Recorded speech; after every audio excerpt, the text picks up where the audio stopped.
En la temporada 81, el Trial de Sant Llorenç cambió su ubicación física y también en el calendario del Campeonato del Mundo de la especialidad.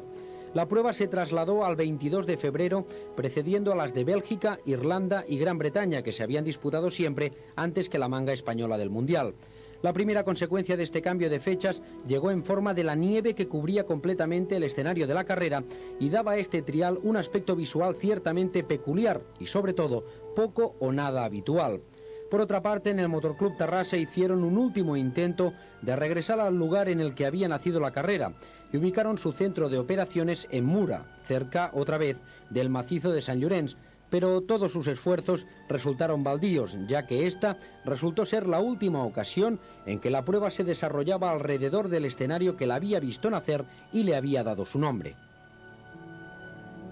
Durante el invierno hubo pocos cambios de equipo, pero el más espectacular fue el de Westerinen, ya en la recta final de su carrera deportiva. El finlandés había regresado a Bultaco en un último intento de la marca española por evitar aquello que parecía no tener ninguna solución de continuidad. El paso de Westerinen por Montesa se había saldado con una nada despreciable tercera posición, pero el sueco Karlsson se había proclamado campeón del mundo y ello hacía pensar al finlandés que quizás no tendría toda la atención que se merecía. Esta fue la principal novedad que marcó las semanas previas a la carrera, porque el resto de los cambios se habían realizado a media temporada anterior. Pese a que el campeón mundial vigente era Karlsson, el mejor situado en todos los pronósticos era el piloto norteamericano Bernie Reiber, que partía como favorito, pese a que existían dudas sobre las prestaciones que podía alcanzar la Italjet, que había estrenado en plena temporada anterior cuando dejó las filas de Bultaco. Pese a ello, su nueva montura había reproducido hasta tal punto las características de la Bultaco Sherpa que muchos la denominaron la nueva Sherpa verde, en una clara alusión a los colores que la decoraban. Pese a ello, Schreiber acabó decepcionando en esta temporada. Por otra parte, las marcas españolas estaban perdiendo peso específico ante la amenaza que llegaba de Italia, pero paradójicamente, nuestros pilotos asumían cada vez más el papel de favoritos después de 3 años de progresión lenta pero firme y sobre todo consistente. Soler, Gurgott y Subirà entraban ya de forma habitual en el grupo de favoritos, y también había que contar con Pere Oller y Albert Juvanteny, que pese a no estar a la altura de los primeros, también tenían buenas opciones de realizar resultados relevantes.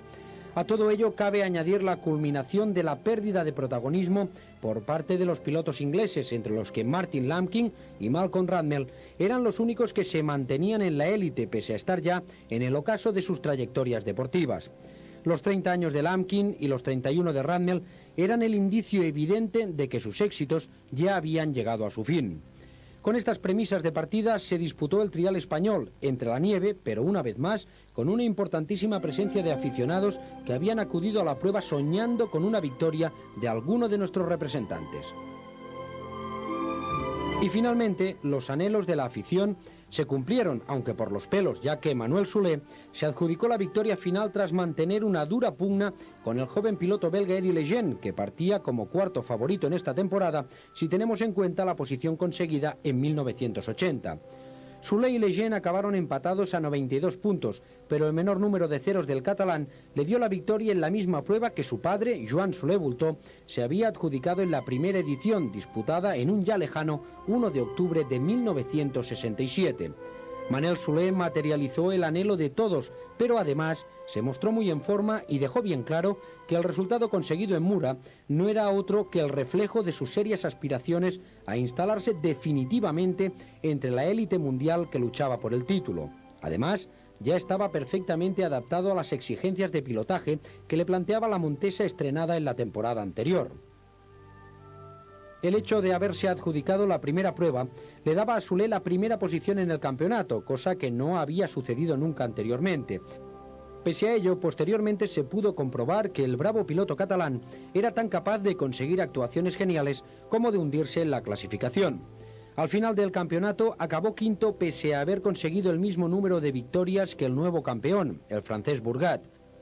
Pero volvamos a centrarnos en el trial de Sant Llorenç, donde la tremenda igualdad que hubo entre Soler y Legend en la lucha por la victoria no fue más que un claro reflejo de la pugna entre los pilotos que aspiraban a entrar en los 10 primeros lugares de la clasificación.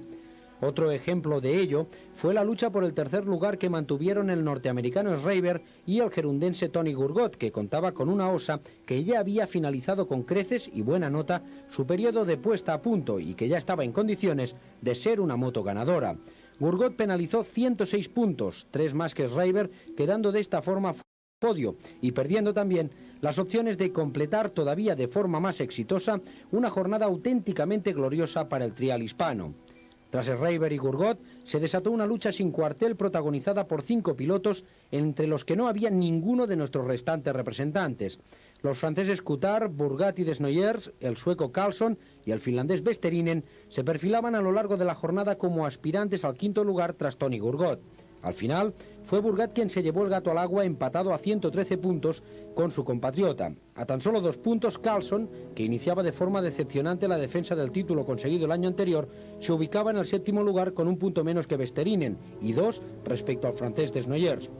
El 10º y último lugar de la clasificación, que daba derecho a los puntos, lo ocupó el británico Reynolds. Curiosamente, en esta ocasión, el trial de Sant Llorenç no marcó el rumbo de la temporada que se acababa de inaugurar, pues Bourgat, Karlsson y Vesterinen, que no cosecharon un resultado excesivamente brillante en la manga española, fueron los 3 primeros clasificados al final del campeonato, mientras Legend, Soler y Schreiber, que habían ocupado el podio en Mura, se clasificaron cuarto, quinto y sexto al final del certamen. Esto fue lo que dio de sí la 15ª edición del Trial de Sant Llorenç, y aquí acaba también nuestro repaso al que puede ser el lustro más significativo del trial mundial, porque a las lógicas evoluciones técnicas y mecánicas hay que añadir la pérdida de protagonismo de los ingleses, creadores de esta especialidad, la eclosión de los representantes españoles y el descalabro de nuestras marcas, que pagaron en la competición una dura situación comercial, mientras desde Italia empezaban a surgir motos ganadoras. En estos 5 años, la prueba del Motoclub Tarrasa, que se consolidó en el calendario mundialista y dejó el lugar que le había dado el nombre, fue siempre el termómetro fidedigno de todo el campeonato.